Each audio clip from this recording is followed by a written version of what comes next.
சூப்பரான சோயா கறி எப்படி பண்ணுறதுன்னு பார்க்கலாம் என் ஸ்டைலில். கொஞ்சமாக தண்ணி எடுத்து அதில் 1/4 டீஸ்பூன் அளவுக்கு உப்பை ஆட் பண்ணி சோயாலாம் நல்லா தண்ணி கொதித்தோடனே சோயாலாம் ஆட் பண்ணிடலாம். ஒரு நிமிஷம் ஒரு கொதிக்கிற வரைக்கும் நல்லா ஆட் பண்ணி இந்தளவு கொதித்த உடனே எடுத்துடலாம். அடுத்து தனியாக ஷிஃப்ட் பண்ணி வச்சிடலாம். அடுத்து நல்லா இந்தளவுக்கு தண்ணி புழிஞ்சு எடுத்து வச்சிடலாம். இருந்தாலும் அதில் கொஞ்சம் தண்ணி இருக்கும். ஒரு குக்கரில் ஒரு 2 டேபிள் ஸ்பூன் அளவுக்கு ஆயில் ஆட் பண்ணி சோயா ஆட் பண்ணி நல்லா ட்ரை ஆகிற வரைக்கும் தண்ணி ஃபுல்லாக ட்ரை ஆகிற வரைக்கும் நல்லா வறுத்து எடுத்துடலாம். மஸ்ட் ட்ரைங்க. கறி குழம்பு மாதிரியே இருக்கும். ரொம்ப ஈஸி, சிம்பிள், சீக்கிரமாகவும் பண்ணிடலாம். சூப்பராக இருக்கும். ட்ரை பண்ணி பாருங்கள். மறக்காமல் சேனலை சப்ஸ்கிரைப் பண்ணிக்கோங்க. இன்ஸ்டாவில் எஃபியில் பார்க்குறவங்க பேஜை ஃபாலோ பண்ணிக்கோங்க.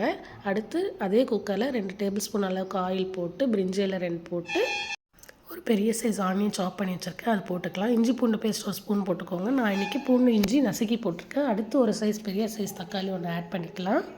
நல்லா வணங்கின உடனே குழம்புக்கு தேவையான அளவுக்கு உப்பு ஆட் பண்ணிக்கலாம். 1/4 டேபிள் ஸ்பூன் மஞ்சள் தூள், 1/2 டேபிள் ஸ்பூன் சீரகத்தூள், தனியாத்தூள் 1 டேபிள் ஸ்பூன், மிளகாத்தூள் காரத்துக்கு ஏற்ற அளவுக்கு 1/2 டேபிள் ஸ்பூன் கரம் மசாலா போட்டு கொஞ்சமாக தண்ணி ஆட் பண்ணி குக்கரை க்ளோஸ் பண்ணி ஒரு விசில் அளவுக்கு விட்டால் போதும். மசால் வாசனை எல்லாம் போயிடும். அது அடுத்து ஓப்பன் பண்ணி மேஷர் இருந்தால் மேஷர் எடுத்து கொஞ்சமாக அந்த தக்காளி பல்பெல்லாம் நல்லா நசுக்கி விட்டுடலாம். அடுத்து சோயா ஆட் பண்ணி நல்லா கலக்கி விட்டுக்கோங்க. குழம்புக்கு தேவையான அளவுக்கு தண்ணி ஊற்றி ஒரு கொதி வந்த உடனே இறக்கிடலாம். அவ்வளோதாங்க, சிம்பிளுங்க. ட்ரை பண்ணி பாருங்கள். கொத்தமல்லி தழை இறக்கும்போது போட்டு எப்படி இருக்குன்னு மறக்காமல் கமெண்ட் பண்ணுங்கள்.